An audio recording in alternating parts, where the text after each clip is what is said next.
du tout paysan, je suis de la banlieue, j'ai toujours vécu ici, dans la banlieue sud de Paris. Donc je suis venu à la paysannerie en fait par le côté politique, c'est-à-dire que j'ai eu envie de faire un film sur Bernard Lambert, qui était un syndicaliste paysan. Et puis après, on m'a proposé de faire un film sur la pollution de l'eau en Bretagne, voilà. Et puis après, j'ai fait Tout seul Arzac, c'est-à-dire que j'ai raconté l'histoire d'une lutte de paysans.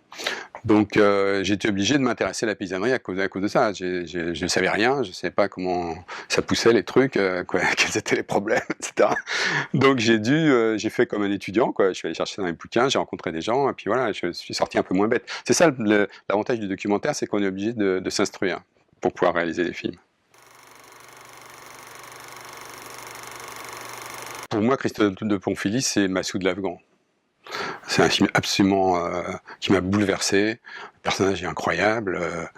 On voit tout ce qu'on a perdu avec sa mort. Enfin, ça aurait pu être complètement différent ce qui se passe en Afghanistan s'il était encore là. Et on est obligé d'imaginer l'Afghanistan avec lui chaque fois qu'on y pense.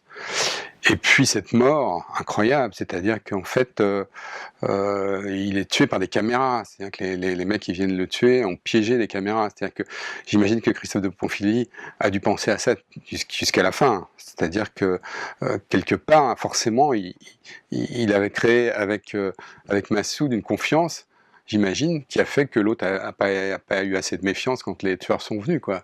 Donc ça doit être absolument terrible pour lui, j'imagine.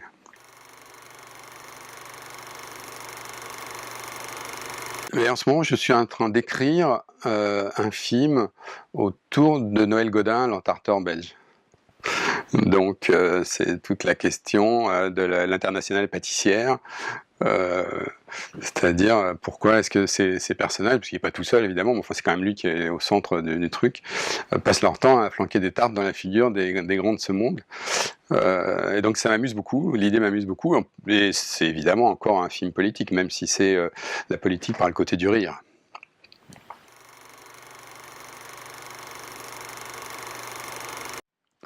Alors je suis venu au festival en 2012, je venais de faire Tout seul Arzac, et je suis venu avec 3 films, c'est-à-dire avec Tout seul Arzac, avec Les Lips et avec Dédé. Et donc je suis resté 3 jours, donc je suis tombé dans le festival, vraiment, j'ai trouvé l'ambiance absolument extraordinaire. Et je me souviens très bien qu'il y avait, parce qu'il y a des animations, et il y avait deux jeunes filles, 2 gamines, qui avaient un espèce d'étalage avec des petites théières, des petits brocs, etc. Et dedans il y avait des poèmes, classés par thème. Et alors, on choisissait un thème, et après, elle venait nous lire le poème à l'oreille sous un parasol. C'était absolument formidable.